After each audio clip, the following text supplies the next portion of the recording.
Booster. Go. Retro. Go. Vital. We're go flying. Guidance. Guidance, go. Launch control, this is Houston. We are go for launch. I feel the need for speed. You gotta ask yourself a question. Do I feel lucky? Well, do you, punk? Join us or die. Yeah, welcome to Mark Groupie Outdoors, the podcast. I am your erstwhile able-bodied host, Mark Groupie. Sitting here beside me is the Millennial. Say hello, Millennial. Hello. You're supposed to say hello, Millennial. See, Dad joke. I'm not a dad, so I don't do the dad jokes, Mark. Okay. Anyways, we're chiming in from the near middle of April, and turkey season is in full swing, and we're getting some lots of good photos of turkeys coming in. Speaking of photos, Ryer, tell people about our photo contest. Gladly. So we have a photo contest going on right now. It's a pretty extensive contest. It is actually going on until the end of the year, right? December? Yep, till mid-December will be our announcement of the winner. What do people win, Mark? What's the grand prize first of all? The grand prize is an all-included hog hunt. We'll go out and either archery or rifle, and we'll get you out there and take you out for the hog hunt, hopefully of your life. So, it's a pretty cool prize. It's a great prize when you look at what other people are giving out for things. I mean, we do the things, we do the hats, we do the mugs, we do the stickers and decals and shirts and stuff like that. But not many people give away the number of hunts that we did. Matter of fact, we just threw, and you may not even know this, Ryer, but we just gave away a deer hunt and a pig hunt through the California Deer Association at their Lodi dinner and their Merced dinner. So we've given away 2 more hunts there. So we give away thousands of dollars of hunts every year, if not nearly tens of thousands of dollars of hunts. So it pays to listen, pays to follow. So tell us, dive into that contest a little more. Unpack that, as you youngsters say. No youngster says unpack that. Okay. I've never heard anybody my age say, yes, can we just unpack that a little bit? I don't know. It sounds pretty for you, Mark, I will. I'll delve into the details of this. I've got a stack of papers that don't actually say anything about the contest. I'm doing this from memory because that is how the Millennial rolls. So we've got the grand prize, which is the hog hunt, which Mark just talked about. But what we're also doing is 2 prizes to winners every month. And those are kind of to be determined as we go along. Hats, mugs, calendars, maybe some dirt from the ranch. You know, anything we can think of, we'll be giving away to keep the excitement up. Soil. But how the contest works is all you have to do is tag us and use the hashtag Community Hog Sweeps in your outdoor photos on your social media. Now, you have to post them on your account, and like I said, tag us and hashtag us.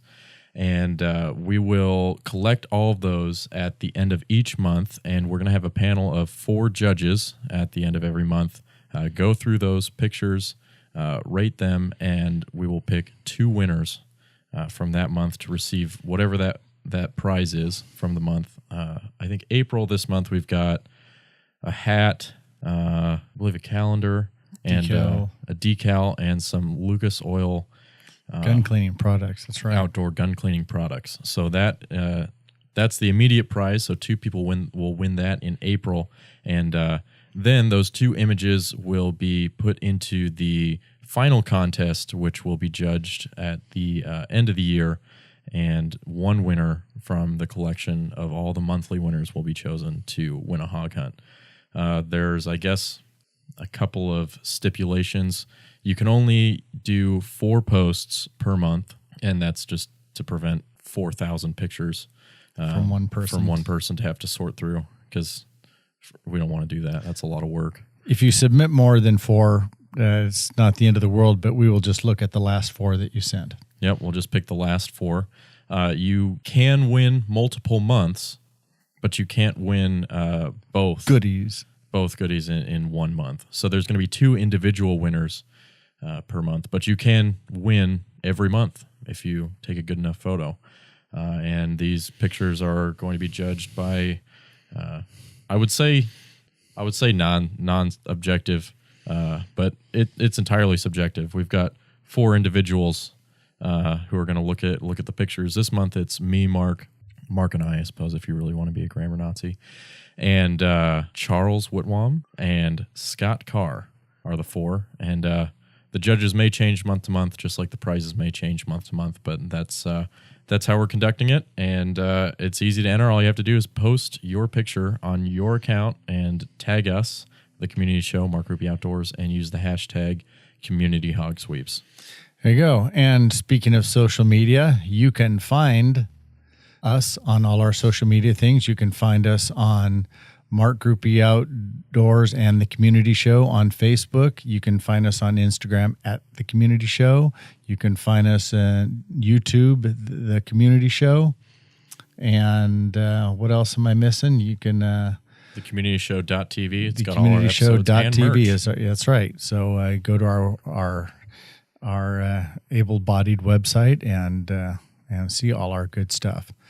So today we have a guest later on, Troy Fowler, also known as the Ranch Fairy, and you may have come across him. He tests stuff, he compares stuff, he helps people with their archery questions and archery gear. So later on the podcast, he will be our guest, and we're very lucky to have him. And what are you guys going to be talking about today? We're going to be talking about the best medicine for pigs, and we're going to be talking about arrow setups, broadhead setups,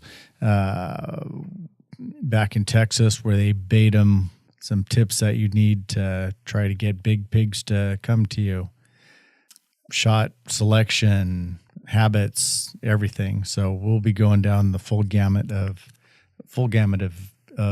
pig hunting, and hopefully you will learn much about hog hunting. So let's see if we can go through some quick funny news. I don't know if it's funny news. I see a 17-year-old male was attacked by a grizzly bear in Montana, and he was actually carrying bear spray, but he was unable to unholster it during the initial part of the attack. However, he was able to get it out and reach over shoulder and spray a load in the bear's face, and the bear got the heck out of there. So that gives a good testimony for bear spray.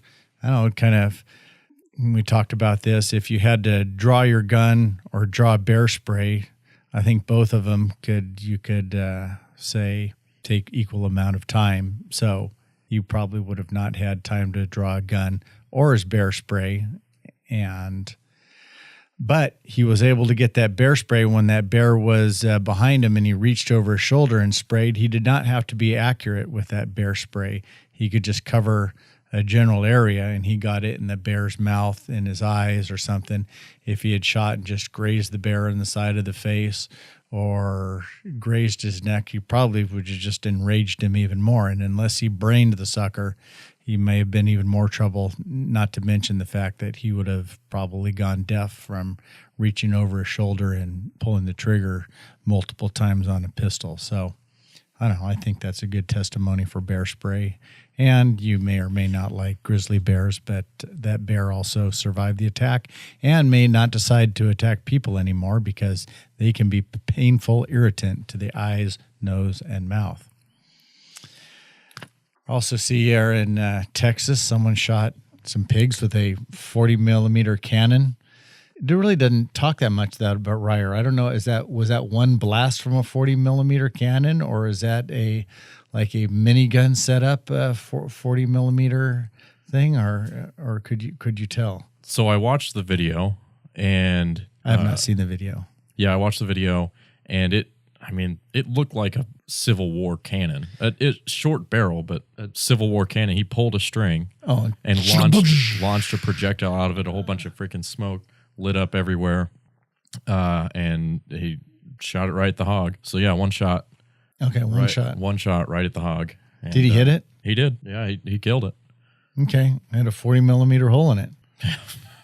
That's a pretty big hole.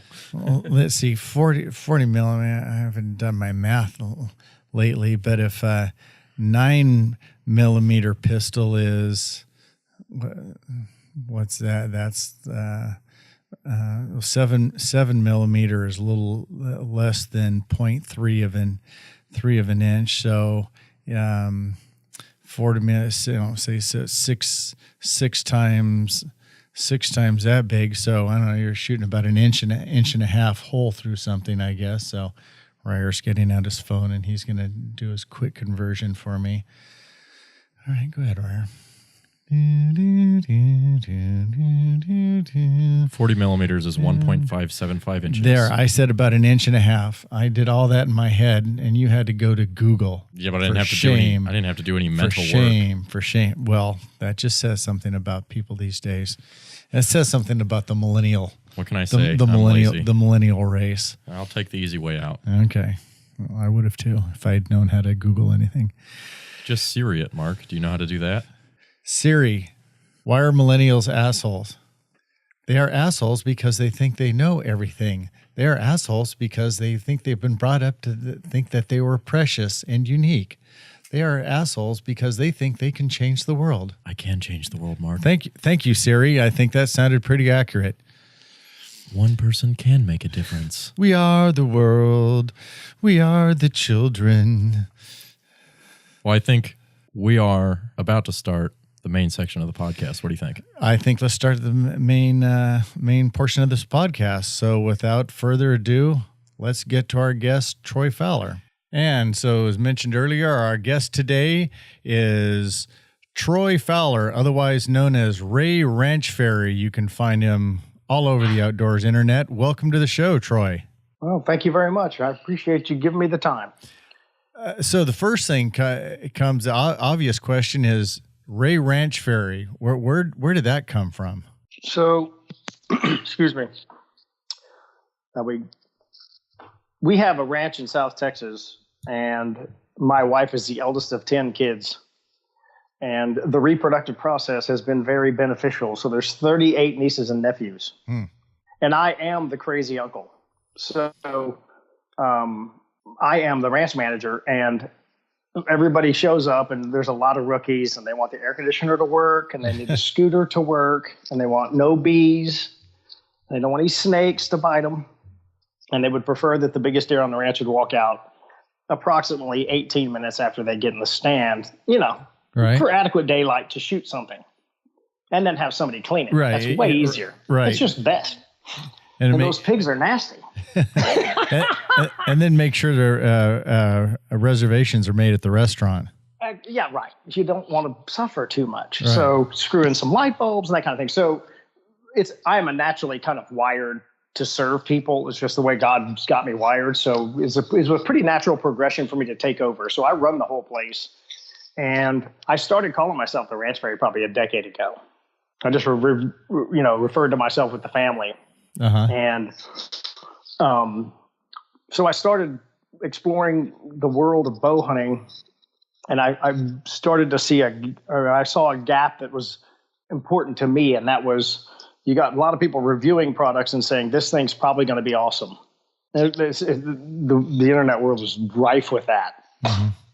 And then you've got people who hunt, but they weren't necessarily connecting the dots between the product that they reviewed and taking it out, or the process they reviewed and taking it out and showing you the results. Okay. It was always either hunting or review. Or just a deboxing sort of, or just kind of overall. Correct. review. And you know what? It's not their fault. It's what they have. Right. I mean, we got tons of people who have one deer tag a year. I got 27. Mm-hmm. Right. And not everybody's got pigs. And I just said, you know what? I can leverage the pig world on the ranch. I'm already killing a bunch of them off just for depredation. And I'll use them to connect the dots on the strategies. And then it became this arrow study, which is where the Ranch Fairy channel is going. So when I started my channel, I said, well, why do you call myself the Ranch Fairy? And I typed it into Google, and it was wide open. Who the hell's going to call themselves the Ranch Fairy? And I'm an odd guy. So Well, I said, maybe a lot "That's of people in perfect name." California might, but Yeah, sure, of course. And I got a lot of that run on the message boards when I started. Oh my goodness. Oh, you can just anything you think about was said to me. It's hilarious. So on Google Analytics, from a business standpoint, I am in the front, and nobody forgets it. you're the head ranch fairy. Right. I mean, nobody forgets that name, and searching for it, I'm going to come up. So I didn't have to fight with Bowhunter 600 or so-and-so, this channel named this, or pretty typical, blood slinging outdoors or whatever. Right. Those guys have to work up the ladder, and I didn't. And I said, okay, unique enough.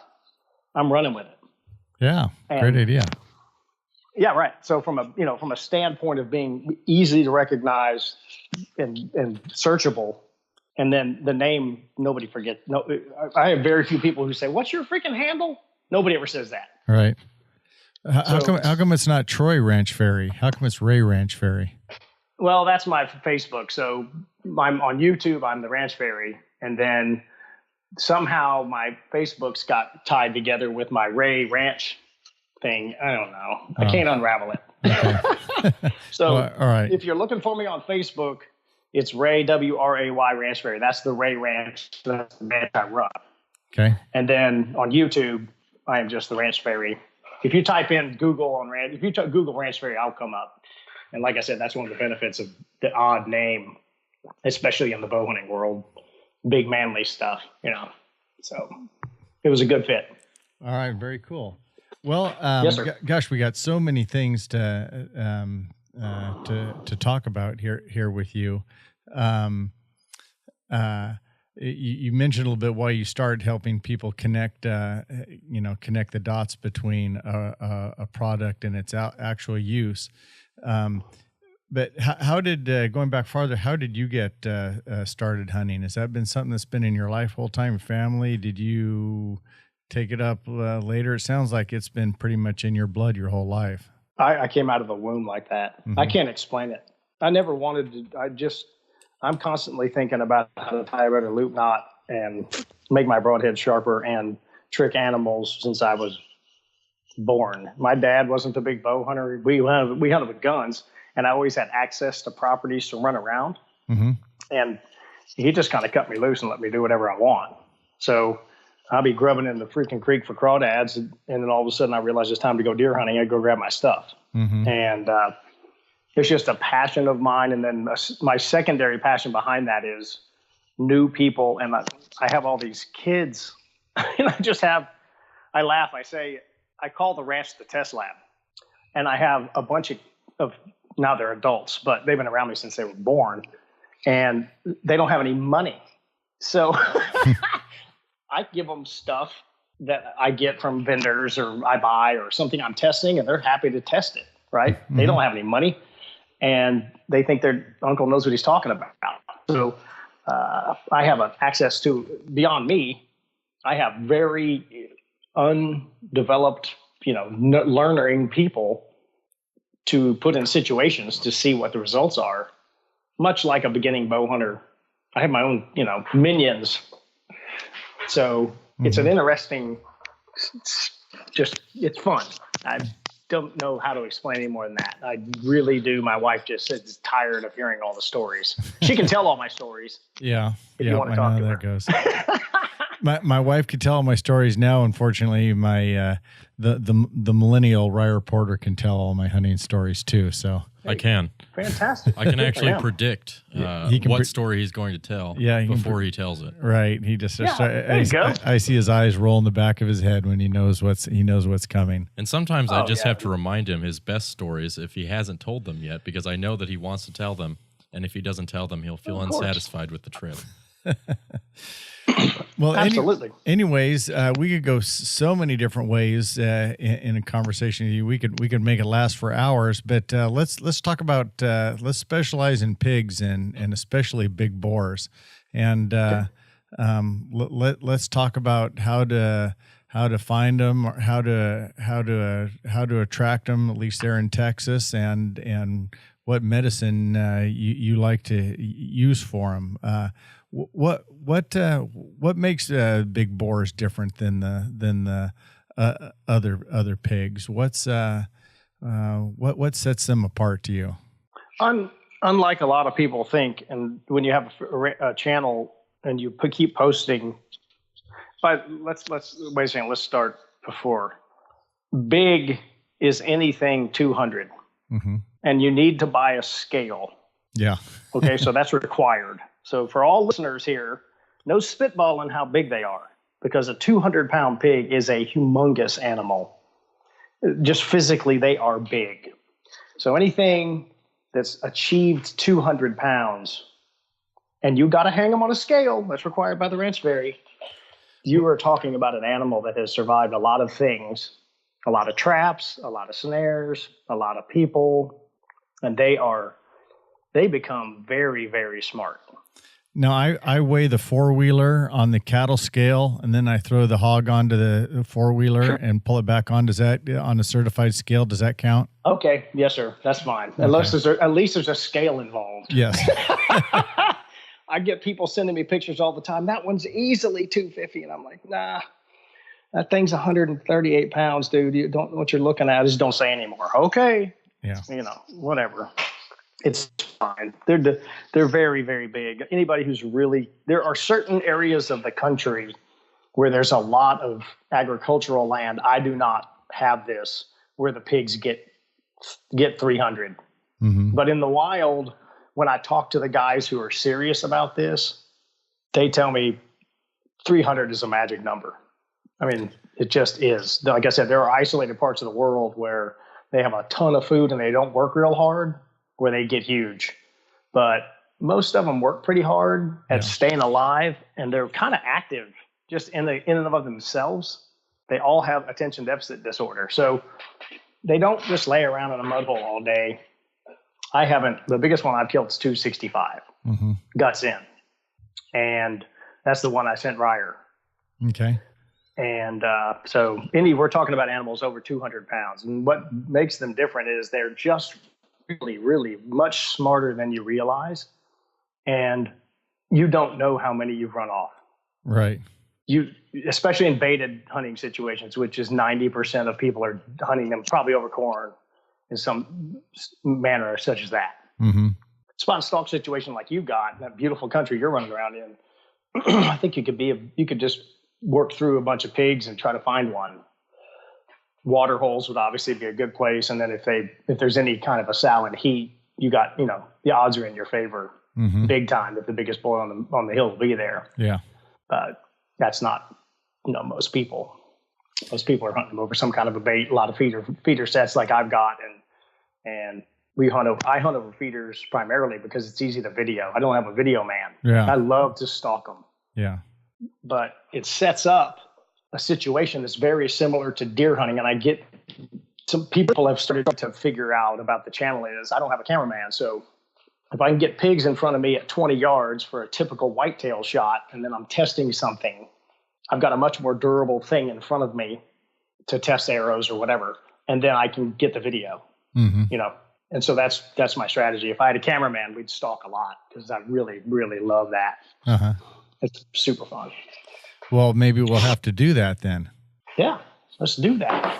I'm all in for that. Y'all's country out there, good Lord, is beautiful. Yeah, holy smokes! At this time of year, it's really gorgeous. It's at its peak right now, and during the summertime, it's hot and dry like the Sahara Desert. It probably looks like Texas with a few more hills in it. And does that help?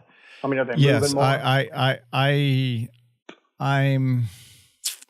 I would say I'm typically more successful in the warmer months for a couple reasons. One is we do plant grain fields. I plant about 28 different food plots and of barley, wheat, peas mixture. As those haven't headed out yet. So right now there's feed everywhere. If you see our ranch right now, there's green grass everywhere. The fillery, they love to graze on. good protein. They graze it just like cows. They don't even if they're soft ground right now, they're out there to root in. They're out there grazing right now. Well, that's one thing a lot of people don't understand about them is when the conditions are really good, they don't dig. Right. I mean, they'll get in the mud holes and flop around. They're pigs, but if they have the opportunity to graze, I see this in the spring here. We've had a wet spring, and it's super green at the ranch right now, and they literally are out there just sawing the grass off like a deer. Yeah. Another thing that's funny is we get dewberries, and they'll get in those dewberry patches, and you just see them. They have thorns on them. Mm-hmm. You'll see them with their lips curled back, picking the dewberries off. Huh. Oh my God. It's almost hilarious to watch them. Well, you know what they get here? They'll get them in the late spring and early summer, and the ground's as hard as could be, but they'll come along and go for the wild onions that grow right in the road. And these little onions, not very big, they go right in the hard ass dirt in the road, and they'll come and dig those suckers up and pop them out. Got that.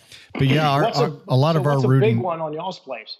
If you got all this food, you're bound to be killing some whoppers. Yeah, we I don't want to say we routinely see or kill, but we've killed a number of pigs in the 250 to 325 pound category. Yep.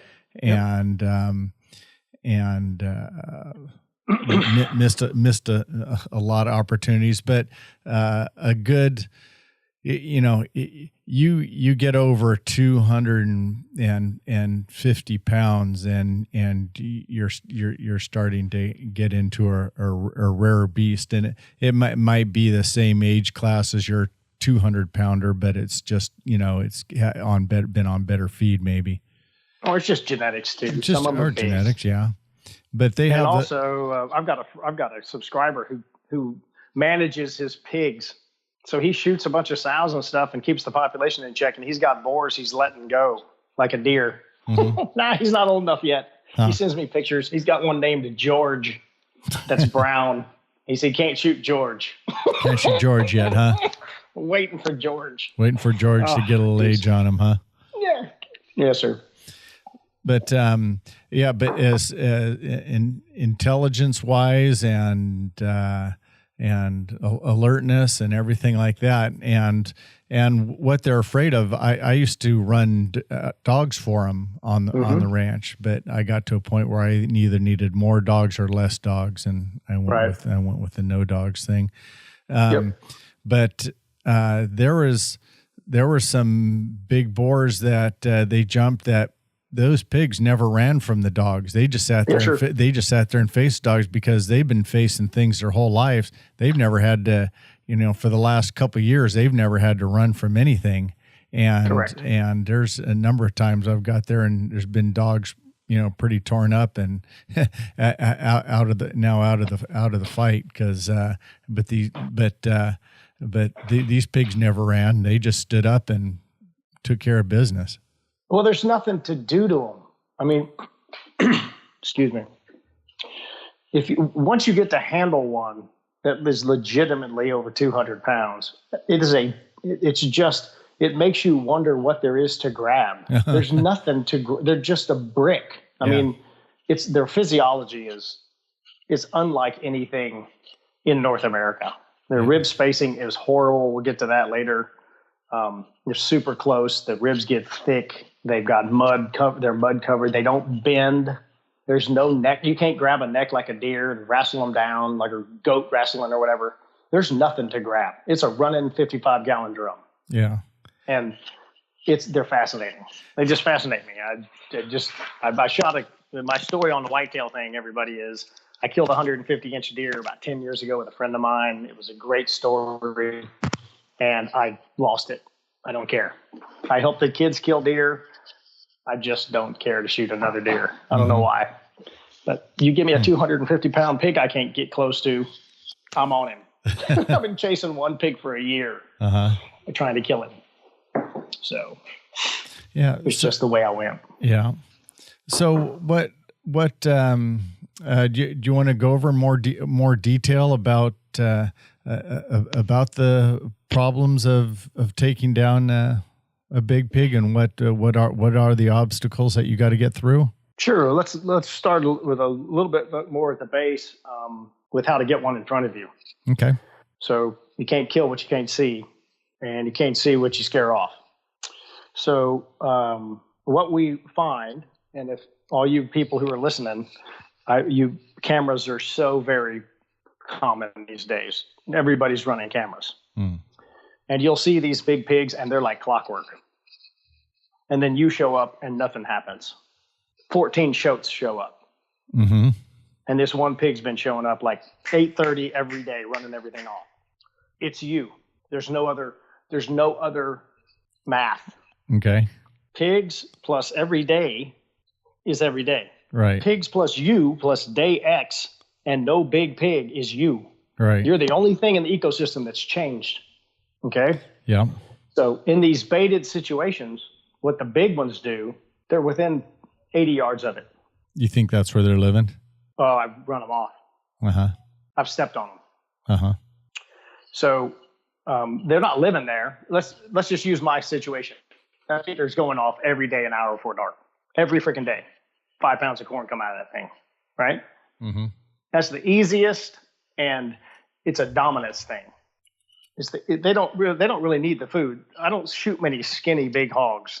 They're doing fine. Uh-huh.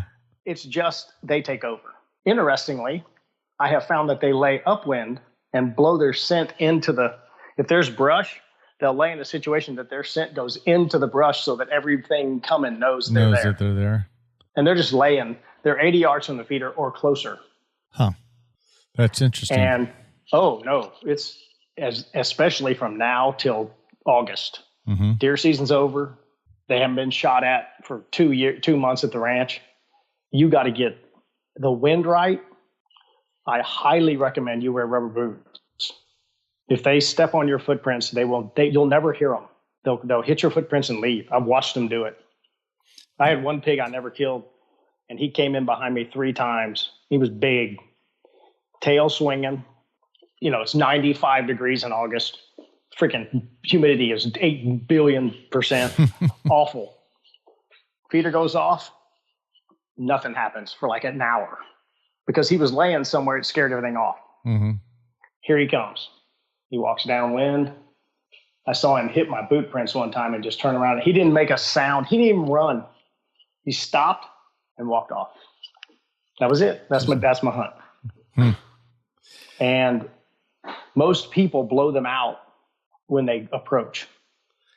So let's talk about that then. Obviously, you've got to sit in your stand. You've got to get into your stand, and to get into your stand, right. you've got to either to walk in a ways, take a side by side in close, and then walk in, or have someone come off and drop you, and then pull out. I know a lot of bear hunters have the experience of they come and do the baits, rebait their sights, and those bears are laying right there. They may even run the bears off, and those bears will come, they'll put their hunters in the trees, and the bears will come right back. Okay. So talk about that in comparison to pigs. What's the best way then, if that pig's laying there and it's hot and dry and crackly outside, and what's the best way to approach and get into your stand? So there's 2 scenarios. One is you're hand feeding something, and we do this a lot. What needs to happen is the same thing to happen every day. Okay. So that pig needs to interact with you on the same. You can be as sloppy as you want if you're hand feeding one. Right. Walk in there. You can be playing your iPod. I don't care. You can dance. Throw it on the ground. Kick some dirt around. You can wear whatever boots you want and leave. And if your camera shows that pig coming in, he gets used to that situation. Mm-hmm. I have a lot of people I know who super specialize in this, and they use rolling pipes of PVC with holes drilled in them, and you have to physically fill those up. So you put your hands on them. You probably hold them against your body. God forbid it's hot. You're sweating like hell. It smells terrible. Mm-hmm. But it's every day. It's every day. They hear the truck. You can drive the truck right up to that corn thing, lean it up against the truck, bang around, fill it up, throw it on the ground, drive off, and watch your camera. Mm-hmm. and they'll get used to that. In a feeder situation, what I see on a ton of videos is a bunch of guys driving around in their 4x4 side by side. They got beers, they're having a great time, and that's fun. I mean, I'm okay with that. And you always see a ton of extra corn around the feeder where they drove in there and threw corn around talking and laughing and crap. You tipped them off because on a deer feeder situation, nobody's been there for a week or two or a month. Mm-hmm. All of a sudden, there's all this commotion. And they'll shoot some 70-pound pig. Mm-hmm. Dummies will come in, sure. So on a feeder set, you need to find a way to approach with the wind right. And I don't park my quad within probably half a mile of the stand. Okay. I walk way in. Okay. Rubber boots. And yeah, you eventually have to stand. And you may still step on him. Mm-hmm. Okay, because he lives there. Right. But certainly if you drive within 100 yards in your quad and turn the stereo off, I go rolling in there, throw a bunch of corn around on a set that you have that they haven't been, that's not what they're used to experiencing. Uh-huh. You tipped them off. The big ones. If you just want to shoot pigs, it don't matter. You shoot whatever. But if you want to, if you got a pig on a camera that you're really after, they get kind of picky. And occasionally you'll have a dumb one do some dumb stuff, and you can do whatever you want, and they roll in there. Okay, mm-hmm. That's the exception. The big ones aren't big they're big for a reason. And it's just been over time and talking to a lot of people who big boar specialize, which is a bigger community than you believe. A lot of people just don't talk about it, that we've started to connect this puzzle of things. I've got stands I will not hunt on certain wind directions because I know I'm going to blow them out. Mm-hmm. You don't have a choice. You can do it. You're just not going to probably see the big one. I had a pig the other day. I got sloppy. And I was in I have these wooden boxes that have just a window in the front. They're black. I had the video camera. They're good sets for shooting one of the video. And I walked in there in I was late. Walked in there in my regular, kicking around boots, ranch boots, hand fed in front of the blind about 10 feet, just a little bit, not a big pile, and got in the stand. And I had a pig that was he's probably 135, 140. He was a teenager. He was real narrow in the hips, and I was going to shoot him anyway because I'm doing a project for the channel. He ran up, smelled my footprints, and he was gone. Mm. It was unbelievable. Mm. It's just like, Fowler, you've done this like a lot. What are you doing? But he literally stuck his nose out like a curious dog. He leaned forward with his front legs back and went sniff, sniff, and woofed. That was it. Hmm. That was the hunt. And that's just me being dumb. Yeah. And I really admire them. They're really fun to hunt. Have you ever done it where I see people take a posthole digger and dig a hole and put corn in and some scented stuff or Kool-Aid or something like that, and then fill it back up with dirt and corn and let the pigs come and dig a big old hole out of it? I've done it. I just at the ranch is 2.5 hours away, so that's why we have all the feeders. And then I have a local place about 20 minutes from the house that I hunt there, and it's just a lot of work. If you're going to do that, just hand feed them. Mm-hmm. I don't know what digging a hole does other than slows them down a bit. I think if you're going to be hunting, that's it, is slowing them down. So if you can't get there every day and feed them, if you're going to do it and maybe hunt it 5 days later or something like that, it'll be gone. It'll be gone the first night. It won't last. Uh-huh. I mean, they'll dig it up. They got nothing else to do. They're completely unsupervised. Their mom isn't calling. There's no Skype. Yeah. And they're not Snapchatting. So, I sound like a smart aleck, but they just don't. Once they get on it, they're gonna hammer it. They're gonna dig until it's done, huh? Yeah, deer will leave it. Deer will eat a certain amount and leave and come back. Most of that's probably because they're worried about coyotes and being predated on, and then they'll come back later. But pigs, nah. Mm-hmm. They're going to hammer it. Now, we've all kind of jumping around here. We've all seen photographs and videos and stuff of lions and coyotes and bobcats eating smaller pigs and whatnot. What predator other than humans does a boar over 200 pounds have? None. Zero. Mm-hmm. There's nothing in North America. A lion could do it, but I don't know that he would. Yeah. There's nothing to grab. The risk reward is, It's horrible. you jump. They're known to jump down and grab things by the neck, but there's not that much neck there to grab, and there's some nasty hay hooks sitting right there waiting for the. When they could go pick off some shoats. Right. Right. I mean, it's just a risk reward thing. If they see one big pig, they'll go look for a mama with a bunch of footballs running around, snap one of those. I know our coyotes eat the shoats like crazy because you see the turds on the freaking road and it's full of black hair. The coyotes didn't take down a pig over, 30 pounds, but they get snacked on plenty. Right. So it's us. We're the only thing that can threaten them, the big ones.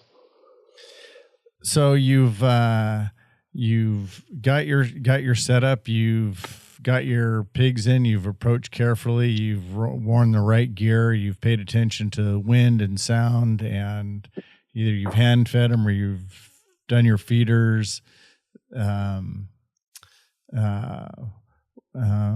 What's next other than jump into your bow gear? Shot placement. Okay. So they have, and I encourage you, this is going to be totally self-promoting, but that's why I do this stuff too. On my channel, I do a lot of autopsies on some of the stuff to show the facts. Mm-hmm. And a feral hog's physiology is ridiculously, they're a running gut bag. God did not design them to be sprinters. Mm-hmm. The crease on a feral hog it's a liver shot. You should just forget thinking. Sometimes you get away with it.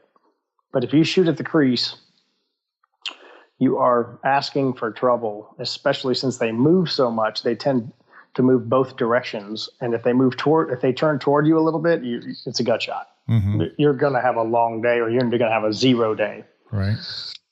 Secondarily, the physiology, I'm a respiratory therapist. So I had a cadaver in school, and I studied how to keep people alive with holes in their body. So I know what happens to you when you have a hole in your body. Okay. So the lungs on a feral hog literally track the crease vertically. They are not round like you see on the targets for pigs on 3D are terrible. And the 12 ring is in the wrong spot, but they have to manufacture targets, right. And that's target shooting. So for you guys to shoot 3D, we need to go forward. Okay. So their lungs are a triangle that goes right up the crease, and it goes kind of forward of the crease, and it's not much bigger than your hand widespread. Mm-hmm. Okay. And it's the lower third. Yep. So the spinal processes on a boar, a big boar, are probably 7 to 10 inches tall. Right. So that's the upper third is nothing. You can shoot right through it. Won't even friggin' bother them. It's nothing. It's just cartilage and these long spinal processes. Yeah, been there. The middle done that. Yeah. is the spine. Yeah, I routinely tell people, if you make a mistake, make it low, because you'll be and you've seen on some of our videos where we've done some of the autopsies. It's like, I say, all right, this shot here, you look like you may think you shot in the middle of the lungs here, but you're going to find out that if you were an inch higher, you would have spined him. Correct. And that's middle. Right. So if you cut the pig in half, when he's broadside, if you cut the pig in half, his spine's coming out of the back of his head, right in the middle of his body. Mm-hmm. It's a physiological fact. So for everybody listening, please just understand they're not a deer. Their spine does not come out between their ears. It comes out the dead center behind their eye is where their spine comes out of their head. The foramen ovale is right there. Okay. Mm-hmm. And then their spine arches up and then goes down to about the third way back. It goes up. It looks like it goes up. It doesn't. The spinal process is tricky. So just mentally, it's the lower 1/3 in front of the crease. and the spot is not much bigger than your hand even on a big one. Mm-hmm. It just isn't. Yeah. Yeah. And go ahead. it's tough. They're tough. One thing I've seen, and maybe as a respiratory therapist, you can confirm or deny or say I'm full of crap on this, but because of the amount of tissue over their lungs, whether it's hide, fat, muscle, sinew, gristle, whatever happens to be there, their lungs do not collapse as easy as a deer. So even when you penetrate, like you and me, if we poke a hole in into our lungs, the pressure from outside collapses our lungs. Correct? Correct. So now when you have something that can actually seal that up, although you may be into their lungs and delivering a fatal shot, they don't necessarily just deflate and lose air to their brain as quickly as other critters. Is that true or not? Well, you're a very observant individual, because I've killed a pile of them on lung shots, and their lungs are in good shape. Mm-hmm. They're dead, but they're not collapsed. Right. So that's a fact. It almost corks it up, and it does not allow the external air pressure, being 14.7 psi at sea level, to enter the holes and push back, which happen in a very thin-skinned animal. So they're going to die from a lung shot. They're not going far, but you're not going to get this massive lung collapse. And then you make a good point. So this is the way the pigs work. You got mud almost 100% of the time on the big ones. You got hair that eats broadheads. We'll cover that in a little bit. Their hide's not a big deal. The shield gets a lot of yapping on all the freaking message boards. It's nothing. It's nothing. It's nothing. It doesn't mean anything to a broadhead. The shield is just an interesting physiologic issue with feral hogs, and it helps cork them up like you're talking about. That's another reason why they don't bleed. The ribs are a humongous problem. They are short and thick and very close together and absolutely brutal on broadheads. In fact, I think more than 50% of the loss on decent hits on pigs are due to blade damage. Okay. Penetration being the first problem. We'll discuss that later. But blade damage is a humongous problem. It goes through the mud. The hair gets shredded up pretty good. It hits some moderately soft tissue. The shield's just like shooting a rubber eraser. I don't consider it to be much. And then it hits these god-awful rib cage. And if it's quartering away, you're going to hit multiple ribs, and they're short and blunt and, super thick. Mm-hmm. The widest one I've measured wasn't wider than my thumb. That's called intercostal space. The meat between the ribs was wider than my thumb. Your broadhead's gonna hit bones. And they are not wimpy bones. No. They are very short and evil. They don't help. No, I've seen some pretty poor performance things. I've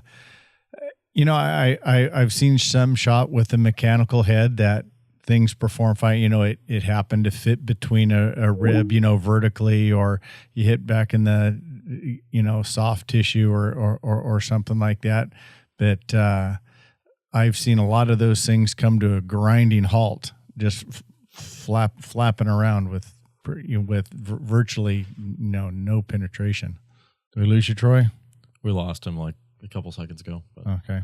I figured I'd let you finish. Let me ramble on. Then, okay. then We'll hook up with Troy, but I have personally seen a number of times where that mechanical head just like Troy says, when it opens up and it hits those ribs and it comes in contact with all that tissues, it comes to a grinding halt. And I've actually seen some pretty good heads, and especially on some of those quartering towards you shots where you're hitting up more in that shield. You combine all those factors.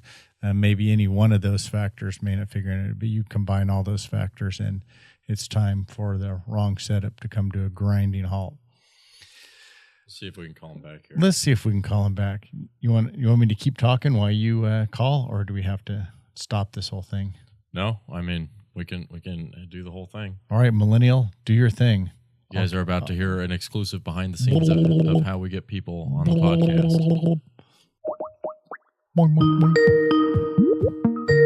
It's a Skype ringtone. Oh yeah, coming at you from the Mark Grippy Outdoor Studios, the community show. All kinds of good stuff. Phones ringing, people not answering. This is our show. This Very is what we're made professional. of. Okay, my apologies. No worries. If you didn't like me, you could have just said goodbye first, but you hung you hung up, and we had to call back with a different number, so you didn't recognize us. Oh my God, yeah, that's perfect.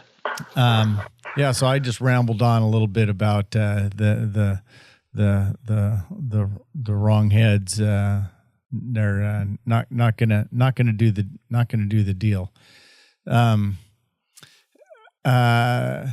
So do you have a head? Do you have some heads? Do you have some designs that you like, that you prefer? Obviously, you're an opinionated, of course. So research that's person. one of the things that my channel is going to make a turn. So I started out as a kind of a product reviewer, and I found a passion in trying to find out the highest efficiency system for archery. That's kind of where I kind of have a science background, and I'm more interested in the ability of the arrow to do damage than the type of gizmo, the latest type of gizmo. And that goes back to me when I first started doing this, shooting 4 different 100-grain broadheads and not getting them to work any better. Mm-hmm. So I'm a very simple broadhead guy. There's 4 broadheads. There's cut-on contacts. That includes, and those are, modular design, ones you can move the blades around if you want to. There's the traditional kind of fixed blade, punch point broadheads. Thunderhead's a good example. Okay. They're perfectly efficient. We have the mechanicals, which are so very popular, and absolutely, I have my opinions on that. And then I consider single bevels to be a different category of animal in and of themselves because of their ability to torque. Mm-hmm. And it's legit. They actually do rotate on impact, and it is significantly beneficial in this type of a situation. So my progression was, I shot mechanicals for a long time, and we just kept losing stuff. And we get the typical 8 or 10 inches of penetration we see on every video on God's green earth, it seems like, Mm-hmm. which has now become acceptable. And 20 years ago, we didn't think we were leaving arrows in anything. Mm-hmm. When I shot a 22-19 going 170 feet per second, I didn't leave arrows in anything. And so I've started exploring. The picture that is in the thumbnail for this podcast is me when I finally got pissed. So I said, fine, what I'm doing ain't working. What the bow shop's telling me isn't working. And I started getting angry at the big ones. I wanted to kill them. I just got interested in them, and I kept our percentage was below 50 with normal arrows. Mm-hmm. And it wasn't for lack of trying. I was shooting a lot of pigs, and I had I'm a nerd, so I bought a bunch of different stuff. Anyway, one day I said, fine, I'm going to do 100% a Dr. Ashby arrow. I'm going to spend the time. I'll learn how to bare shaft tune a longbow, and I'm going to go kill a pig with a longbow and street legal Ashby. So that picture in that thumbnail, that's a 54-pound longbow. It's 70 inches long. It's just fantastic to shoot. Mm-hmm. And that arrow is a Beeman ICS 400 with a 100-grain insert and 190-grain single bevel broadhead with a 125-grain insert inside of the broadhead steel. That arrow is about 670, and its FOC's in the low 20s. Okay. That pig weighs 265. It's the biggest one I've ever killed. I killed it stalking, of course, after all this yabbering about hunting over feeders. And I just said, if I'm going to do this, I'm going to shoot the slowest bow I got. I'm going to shoot the heaviest arrow. I'm going to do exactly what Dr. Ashby said. So I go traipsing around. I shoot a few small ones, big whooping. Who cares? I sneak up on that guy. It's like 9:30 in the morning. I don't know what the hell he was doing. Just cruising around, right? Yeah. That's a big, mature animal. And I get 18 yards from him. And like they do, they never turn deer turn broadside and turn their head. A pig can't turn his head. They turn their whole body towards you. Yeah. So he turned his whole body just to look at me. He wasn't bowed up or anything. He just looked at me like, what are you doing? Mm-hmm. And I didn't have any other shot. So I tried to shoot him right beside the neck. There's a soft spot between the shoulder blade and the neck. If you shoot him in the neck shoulder junction, there's a hole there, and that arrow will whistle through him. Mm-hmm. And it's a fantastic hit. I hit a little further back, right through the shoulder. And if you look at the picture, maybe cut off, the broadhead exited his ham. I about fell over. This arrow's going 150. Right. I can run the arrow. It's so slow. And when the feathers disappear into his body, I've been doing this a long time. Africa, everything. I was standing there with my mouth hanging open, and his ass hits the ground. I thought I broke his spine. Uh-huh. He spins around 3 times and runs within about 5 feet of me. And he wasn't charging me. He was just leaving. Right. He looked really scared. He didn't have a mean look on him. And he booked it in the bushes. And I'm still standing there going, I cannot believe what I just saw. I'm used to seeing bonk and the arrow shakes. Right. And the arrow looks 7 feet long and they run off. Right. And you find this shaft and you got a 28-inch arrow and you get 26 of it back. That's what I'm used to seeing. Mm-hmm. The feathers disappeared into his body. And I just went, that is insane. So I gave him 4 hours. I knew the hit wasn't good. It was back of it, maybe lungs, but full length through the guts. And I figured I hit something in the ham, and he actually bled pretty good, and we found it. And I just couldn't believe that I shot full length through a 5.5 foot animal. Mm-hmm. That's a pig. He's got all the bad stuff on him, mud and everything else. Yeah. And I just said, holy smokes, that's crazy. Maybe that Ashby guy's right. So then I started pushing with compounds, and the rest is history. That single bevel head is truly fantastic. And when you get an arrow, I really like to have people over 550 with adult broadheads on the front of them. Mm-hmm. And you start seeing some magical stuff happen. And I would assume with the arrow you told me you're shooting, you're probably experiencing the same thing. It's just magic. It's like they don't exist. It just goes right through them. It's a different experience. Yeah. And go ahead. So once you get them in front of you, you really should have the proper gear to kill something that's built like they are built. They're built like a tank. That's the problem. Mm-hmm. Yeah, they are.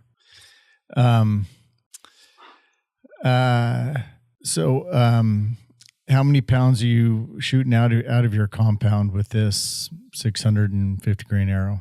I have 3 bows. So I'm currently doing a project called Project Dick for one of those little dick animals. Right. I got a 43-pound kid bow I'm shooting right now with a 600 grain arrow on it. I got a 200 grain insert in the front, and I'm shooting 125 grain Magnus broadheads. I'm trying to help people who are teaching ladies and kids to bow hunt. So I'm simulating a pretty easy setup. I'm shooting Beemans and gold tips. I'm shooting regular arrows that you might have around, right? You're not going to go grizzly stick with some kid or spend a gazillion dollars for a beginner. But you could go get some 200 grain inserts. You can get some good Magnus broadheads. Get something from Steel Force. Not going to break the bank and still be super effective. Mm-hmm. And that bow's 43 pounds. And I'm having the worst luck ever with it. It's cursed.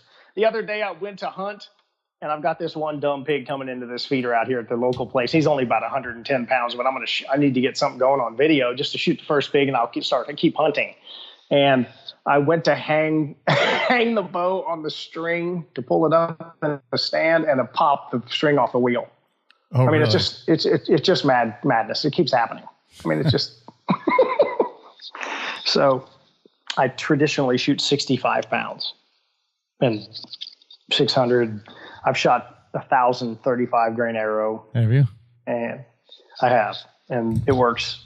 It's unbelievable what that does. Huh. It's pretty archy. Puts the Yeah, arch in yeah. archery, Yeah. but So it doesn't stop. So walk through that with me. Obviously, the heavier arrow you shoot, the slower it shoots, and the more that your trajectory does become a part of it. And either Correct. two things: misjudging the distance or the animal moving now become more of a factor. And I'm sure as someone who's analyzed a lot of video stuff, and we do this with everything we shoot, we go to a part where the hit, the arrow hits the animal, and we put our finger on that screen, and then we back it up frame by frame, and we see exactly where that animal, where that arrow was, where that arrow was aimed and where it hit.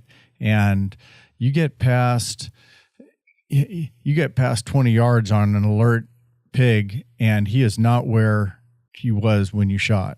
Oh yeah. What do you think the percentage is on video of animals that stand stock still versus moving? I would say on pigs, on anything over 20 yards, there's pretty much guaranteed a noticeable difference. At less than 20 yards, there might be a difference, but maybe they just couldn't react that fast. But and this is and I've got countless things of this where pigs that are out there feeding, heads down, oblivious, they're 25 30 yards away, and you shoot, and the floor just falls out from underneath them, and they are not where they were when you shot. I'm 100%. Yeah. I don't have a video when you slow it down that the arrow impact isn't adjusted between 2 and 10 inches. Yep. And it's not predictable. No. And I'm studying this more. I've got a video on my YouTube channel called Do Animals Jump the String? And I show every one of them, and then I slow them way down. Mm-hmm. And it's the roll. It's not the drop. That's the problem, I think. Well, it's a combination. You got an arrow that's very unstable. Mm-hmm. I mean, it doesn't have anything pushing. It's just flying, right? And it hits this target. So beyond the fact that your shot placement is altered significantly, they're dropping and rolling. Right. Twisting. And so they hit this moving target. And if you shoot a very light arrow, it doesn't have enough pop, and the tail kicks. Right. And if you shoot a mechanical, you got the mechanical deploying, not necessarily hitting with the blades deploying evenly, and then it kicks and the animal's moving. Right. So now what exactly do you mean by rolling? So what they're doing is I think we actually on the video, we shoot a bunch of arrows with different, we thought we were going to hear a slower sound from a heavier arrow. We thought that the slower arrow would make less noise, and we found out that wasn't necessarily true. Okay? So what you hear is thump and you hear this buzzing sound. So the bow tips them off that something's up. Right. I think. Yeah. They hear something that ain't right.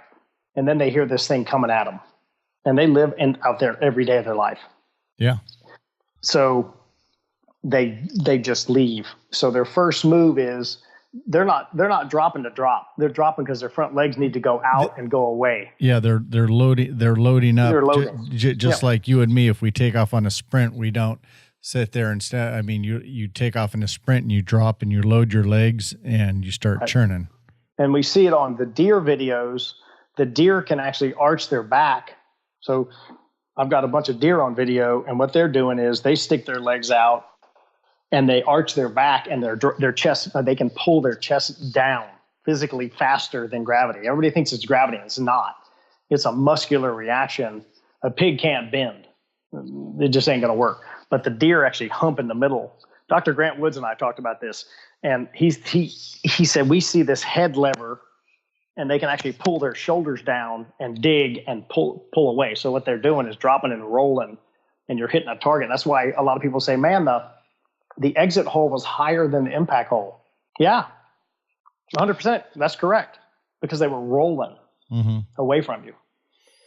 So you hit lower on the ends back side, and they're tilted away from you, and it looks like a reverse tree stand shot. Right. And that can cause trouble. So back to your question, okay, so it's counterintuitive. You would think you would want 900, that would fix it. If you could get a 900 foot per second bow, we'd be okay. Okay, this wouldn't occur, I don't think, because it'd be faster than speed of sound and all that good stuff. Right. But the heavier and slower arrows, as we start to watch this, aren't that much further behind, but they have the potential to break things. So we think the trade-off is worth it. So what you mentioned is, I found it's important, is you can't predict the necessarily. I mean, you can kind of guess from where they're at and what they're going to do, but how much they moved, how alert they were, all these things factor in, and you can't tell if that movement that they did, if it's gonna, you can't tell if it's going to benefit, that movement would benefit a faster bow or a slower bow, because I've seen times where they moved enough where it went to be a bad shot all the way to when the slower arrow got there and ended up being an okay shot. Whereas if the arrow actually had been a bit faster, it wouldn't have been. And I've seen vice versa too, where the faster one would have been a more effective. But that better penetrating arrow has the opportunity to continue on down through everything, get more that it's got to get and finish the job and not come to a grinding halt. Well, when the animal drops, the only thing up is spine and shoulder blades. Mm-hmm. And if your setup won't break that, then you're going to bonk a lot of them. Mm-hmm. The good thing about pigs is, if you are I call them skeet loads. If you're shooting an arrow below 450 grains, if you skeet load one, he ain't going to die. No, I don't think so. That broadhead's going to anchor in his shoulder, and he's going to laugh at you and go show his friends. I've had people say, well, I'd better do that. No, I'm not. I'm not doing that.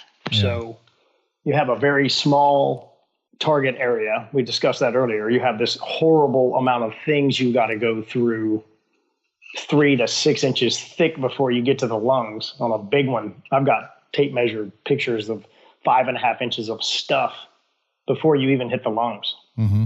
And then you got a moving thing.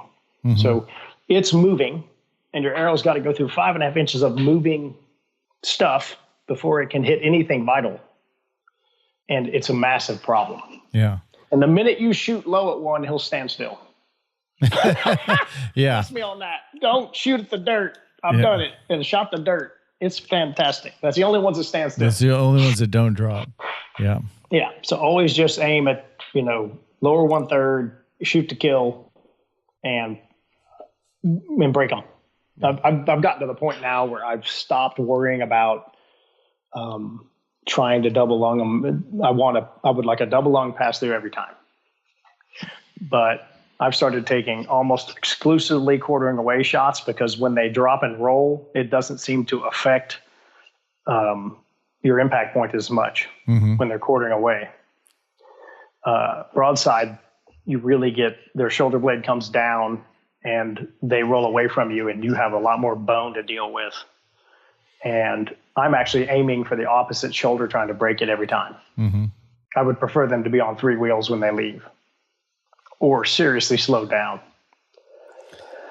And I have a video, my latest video I posted was, about blood trails and how you can't control them. And you need to shoot to kill stuff. And it sounds, I'm being a smart aleck, but I'm not. You can't control the roll. You can't necessarily control what you're going to hit physiologically. You hit on artery or something that's got a lot of blood pressure, you're going to get a better chance to have a blood trail. You shoot a downhill shot out of a tree stand and it anchors in the offside shoulder, you're not going to get a blood trail. That's why you shoot stuff forward and low and you kill them. And if they go 50 or 60 yards, you'll find them. If you try to play back a little bit, and try to shoot them behind the crease and pray to God you get your arrow to go all the way through, and things go wrong, it's a longer day. That's just been my experience. In all of this fun. Yeah. As I try to decipher the code. Yeah. Let's see. Try to think. I had some notes here that I had. I was reviewing here.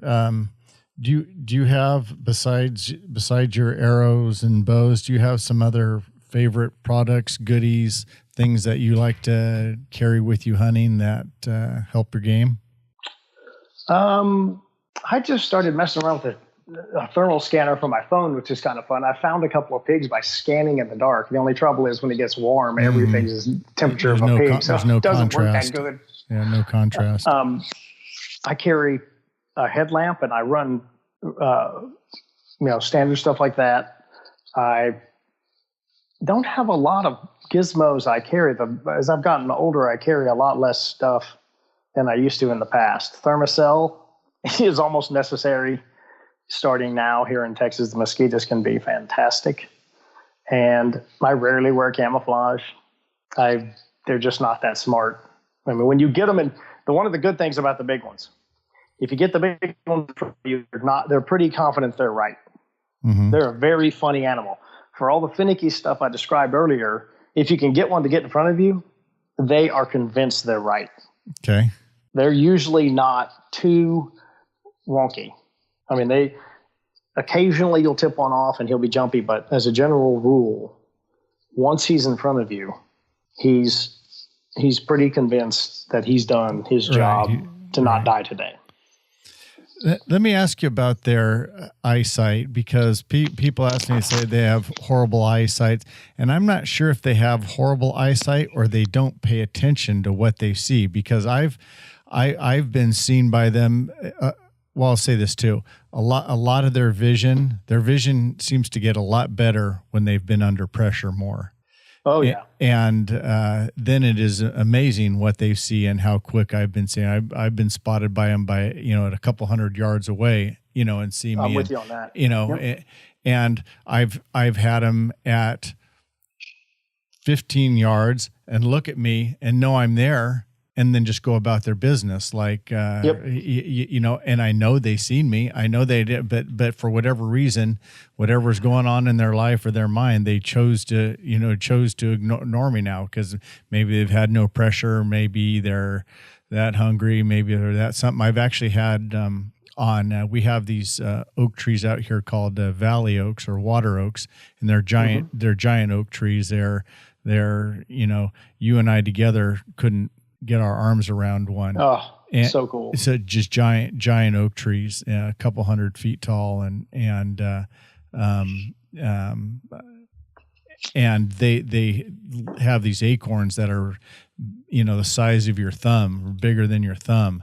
And I've had them get like drunk or crack addicted to these acorns, where you can get up and drive right by them with a noisy pickup or four-wheeler or whatever, and they'll look at you and they'll just put their head back on the ground and keep walking around the tree, looking for that acorn, They're like possessed for these acorns. So I'll be damned if I can figure out their minds, because sometimes they don't give a crap about me and sometimes it's adios. We see that on the South Texas ranches. So south of San Antonio, what we call the Golden Triangle, where they kill all the big deer, it's very common to road feed.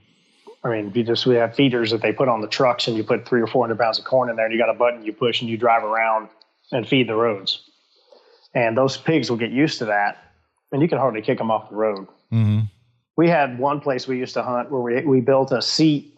We put a guy had a front hitch on his truck. Okay. So we'd feed the roads right before dark, go back, have dinner. And we put a seat belt, and this is not OSHA approved, nor is it recommended. Okay. But it was a hoot. And you'd be sitting on that seat and drive right up to them in the dark. Yeah. I mean, you had to push them off the road like cows. Yeah. No, I've had. Oh my Lord, did we kill them? It was so much fun. I mean, it was not safe, and I do not recommend, and the recommendatory is not recommending this strategy. And it's been more than 7 years, so I'm out of that. But allegedly, Herd sell. So much fun. Oh God, there's dumb at night on these particular places. Mm-hmm. It was just a hoot, and it just really, really fun. There's no laws in Texas on them. Like y'all have tags and all this other stuff. There is no laws. You can come right now to the test lab. You don't have to pay for a tag. You don't have to pay for a license. Nothing. It's depredation control. Wow. I hunted them out of a helicopter, and that is absolutely a freaking blast. It is absolutely one of the most fun things I've ever done. Who doesn't want to hang out the side of a helicopter with an AR? Yeah. I mean, it is, I would do that every day. It's so fun. They don't get away. If you want to, I've got a couple of friends with big high fence places, and they've got exotics and stuff, and occasionally the pigs get out of control, and they pay for the helicopter, so I'll fly around in it. It's great. And just shoot the snot out of them and just pick them up and get rid of them. Well, we have here the millennial just handed to me a thing where the most Texas thing ever. Man goes hog hunting with a 40 millimeter cannon. Yep. And, that would be outstanding. I don't know. There's a YouTube video of it. I guess there's a YouTube video of it. We set up about 25 yards from a feeder, and just torch them. And We've done everything to them. I mean, if so, for you guys who really have concerns about your volume of animals, if you really do want to reduce the population, you got to put some effort out. And you do. ARs are fun, but they're not the most effective thing. You want a Benelli. Okay. You want a turkey choke, and you want to wade into a pack of them and go to town. That's the most effective way to reduce significant volume. It's really fun. That's the medicine out of a helicopter or even on the ground. No, if you don't have helicopters, you can kill 40 or 50 of them in an hour out of a helicopter. That's no big deal. But if you have property and you don't have a helicopter, a 12 gauge with buckshot and a turkey, a super full choke. Double lot buck. Yes, sir. Is fantastic medicine. Most of us can get pretty close to a bird flying in the air. Right. A running pig, not a problem. It calms them down. It is super fun. Okay. So much for archery. Yeah. But ARs are just, when you do it with an AR, you get the first one, and after that, you just blam around a lot. And you just feel cool, but you don't hit anything. So it's super fun. I wanted to get back to one thing. A lot of people wonder about this whole heavy arrow thing, and are my arrows going to snap? And, what kind of setup would I think about if I was going to build an adult arrow and that kind of thing? So it's a pretty simple process. If you're shooting over 60 pounds, 300 spine arrow, pick your flavor. I'm not particular to any particular brand. You just build them and put 100 grain inserts in them. And there's a company called Ethics Archery that makes stainless steel stuff, and they're making 150, 200 grain, whompers. Load the front with at least 100 grains, and then, dare to go 125 grain broadhead and start with something cut on contact. Okay. You don't necessarily have to go all single beveling and all that stuff, although it does help a lot. A lot of people don't want to hand sharpen stuff, and that's understood. But a durable 2-blade, I held Mike Solom's a friend of mine, and the Magnus stuff is fantastic. Steel Force is great stuff. I've had good luck with Steel Force, and they will sharpen them if you send them back there. But they're also not that hard to sharpen. They actually have, and I don't know if they make it or they get it from someone else and send it to, but they have a grinding wheel that you can put on a bench grinder, and a couple different. One that's a little more abrasive and one that kind of buffs it out, and you can touch them up right yourself and get them hair popping sharp again yourself. Right, and that would be for the normal person, going to a shop, or you go to Bass Pro or something where some of the more specialized stuff isn't available. Right, and then the next level is to go monolithic. Okay. So the first rule that Dr. Aspie found in his 12 is structural integrity. If anything fails, it fails. The whole thing fails. Right. It's a zero-sum game. And broadhead failure is a problem. So what I mean by a monolith is something that's machined, one piece of steel. So I have a great relationship with Dr. Sean at Bishop. He makes very crazy expensive single bevels that are just truly fantastic out of S7 steel. The Grizzly stick guys make great heads. And Nick at Steel Force makes great, single bevels that will definitely do the job. And that's when you start to talk about putting 200 or 300 more grains up front and building quite the missile. I mean, it turns into a spear. Steel Force makes a single bevel now? They do. They do. Okay. Good They make a single bevel head, and it's a great head. I've got a couple of them around here, and they shoot fine, and they sharpen great and do good stuff. Yeah. And I spent most of my time shooting the Bishop stuff. Sean makes a 600 grain broadhead. Really? Yes, sir. And it 600 is grain broadhead. They're outrageously expensive because nobody buys them, right? So it's just a cost analysis thing. But I shot a pig with one. I shot a pig that weighed about 220, and I think it was 215. I don't remember. Anyway, I don't know. That arrow was 1,000 grains easy. And that broadhead just gets terrifyingly sharp. It's long. It's a 1 inch wide, 1 1/8 inch, and it's 3 inches long, kind of classic. Yeah. And I mean, that arrow's not going. Oh God. I don't think it was going 180 feet per second. And it just walked through him. I mean, you see it, the arrow just goes and just it just disappears through him. Yeah. It's the dadgummest thing you ever saw. Yeah. I remember the first deer I shot, a white-tailed deer with my recurve bow, and I had my gold tip arrows and my hand sharpened Zwicky heads, and I added some additional weight up front. And he said the arrow wasn't going that fast, but just watching that deer just swallow up that white fletching and just have it just disappearing in there, and that was just really cool. It's to anybody listening to this, we're not really. I'm just a proponent of effectiveness. I don't have some kind of agenda here. I've been through the hell that is losing stuff because it's just not. And then when you cross 550 grains and you have a good broadhead that's a cut on contact up front, magical stuff happens. It's unbelievable. It's a completely different experience when you hit stuff. And then with the first time you break bones with a broadhead, you're just shocked. I went to 125 grain Magnus, and I was doing okay. And I added 100 grains, and I started whomping stuff. And then I made the jump to the pig with the longbow, and then I started shooting the heavy arrows on my compound. And I started to get a little arrogant, and I said, okay, fine, I'm going to start shooting stuff in stupid spots. So I had about a 80, 90-pound pig in front of me, and I wasn't real confident that this thing was going to do what it said. So I waited until it was quartering in hard, and I aimed right at the point of the shoulder. I said, if this thing works, I'm going to find out.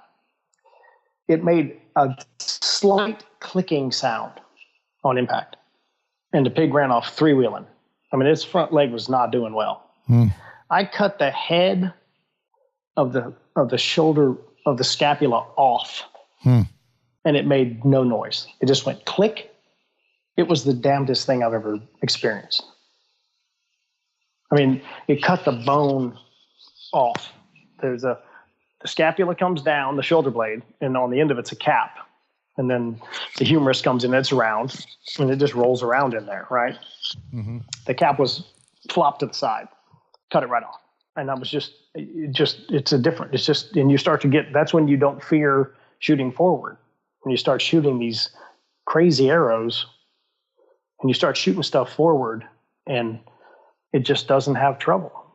And I just want, for anybody listening, give it a rip if you're doing fine. But if you're concerned, you don't have anything else you can do. Changing to another 125 grain broadhead is not going to solve anything. I've done it, man. Muzzy, thunderheads, you name it. And it seems like the mass and forward to center, heavier arrows don't necessarily benefit you as much as loading the front. And good, sharp broadheads, it's just a different experience. It truly is. Well, that's awesome. Well, we got a million different directions we could go, but I'll wind up our hog conversation here, and we can continue on some other product or testing or something like that information later. So people want to find you and locate you. What are all the different venues they can get you on? Okay. So I apologize to all the listeners. I'm 50 years old, and I don't really go too millennial. I do my best. So the easiest way to find me is to get on Google and just type in the Ranchberry. Or put in Ranchberry. You'll find my videos pop up. My YouTube channel is Ranchberry. Okay. And that's my primary platform for interacting with everyone. Okay. My email address is troy@ranchberry.com. And if you have any questions, I'll help you. I'm a little bit different. There's a lot of people out there I don't know if they answer or not. Just email me. I'll help you with arrow setups. We can discuss broadheads, and I'll be reasonable with you. You want to spend as much money as you want, I can help you do that. And I can keep you in a decent budget and still produce, help you become more effective. I'm on Facebook as WRAY, Ray Ranch Ferry is what we started out with when we started the discussion. Mm-hmm. I have a little bit different philosophy. My heart lies with helping people and really want you to succeed. And one of the things about my channel, I want you to see what happens. I love shooting pigs, but everything that works on them will absolutely kill your deer deader than I'm talking dead, and really help you break them if something goes wrong. Mm-hmm. The percentage of animals that you will still acquire shooting a better arrow system and some of the stuff I apply, my goal is to help the average hunter become more effective. And I get this a lot. Hey, a deer's a relatively soft target, except for the hard parts. Mm-hmm. Yeah, you're right. So the arrow systems we have discussed will, when you hit a deer right, will ain't going anywhere. Yeah. If he jumps you, which happens a lot, or you hit him kind of wonky or something goes wrong, you have a much higher percentage chance of effectiveness. So you've increased your opportunity. And we're not all in the woods 100 days a year. If you got 100 days a year out in the woods, who cares? You get all kind of chances. But a lot of us don't get to hunt that much, or you get one tag. Right.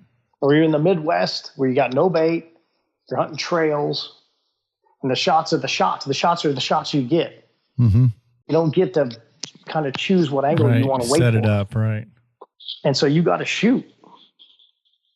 And I get tons of email from a lot of people who are, they never start off with, I was shooting at a 60-pound doe. It always starts with, the heartbreak. I've been hunting this 10 point for 2 years. And it ends with, he's gone. Right. And that's where I want to really help people out. Succeed. Well, that's excellent. That's some great stuff, and hopefully that the readers will take that to heart and they'll listen up, and they'll give you a holler if they can. That's Troy Fowler, otherwise known as Ranch Fairy, otherwise known as Ray Ranch Fairy. Just to keep it confusing. Just to keep it confusing. Like you say, just Google Ranch Fairy and you will find Ranch Fairy. That's right. Ryer, do you got any questions for him or anything? I don't think so. I think we covered all of it. We covered it all. You think so? I think so. Come on. We covered it all as far as this part. So there's a lot more to cover. We could do a 5-part series with you. So we'll have to do part 2 later on. Well, let's do it. I'm ready to discuss it. And like I said, I'm really here to help. There's a lot of weird stuff that goes on with everybody trying to prove they got one thing or they got another, and it's going to work better than other stuff. And I would really just like to see people achieve their highest level of effectiveness at whatever thing you got in front of you. And that's really my goal. Okay. And I've been there and had the troubles and all that stuff. And it just starts working, and big pigs are fun. So if you got them, hit me on email and we'll talk about it. Okay. Well, we'll hope people take you up on it. Everyone, that is Troy Fowler, Ranch Fairy. So check him out. Find him out on all his different venues, and he's got lots of videos, lots of information, lots of advice, and he will take the time to answer your questions. And so take him up on that, and see if you can up your game a bit. Absolutely. Let's see here. So as far as Mark Groupie Outdoors and community show stuff goes, you can remember we've got our photo contest going on right now. So you guys try to give us your best photos. I don't know if you guys have remembered or even heard all the rules, but we'll take 2 winners from each month and advance those towards the end of the year into December, in which we will be awarding a hog hunt for the best photograph. And we will, like I say, we'll have two submissions going into that pool at the end of the year. We'll take 4 photos from any individual, and that can be per month. And you can submit every month if you want. And that can be of scenery, that can be of hunting, that can be of game, like hero shots, anything, fishing, whatever, kids, whatever you think's good. But we're looking for those classic photos. So keep those. We've had some great submissions coming. We've had coyotes and turkeys and everything like that. Those are special at this time of year, and we're getting lots of those. So keep your photographs coming. And we're looking to judge some great photographs there. As always, you can find us on our social media things. Ryer's probably going to make me say it. Find us at The Community Show.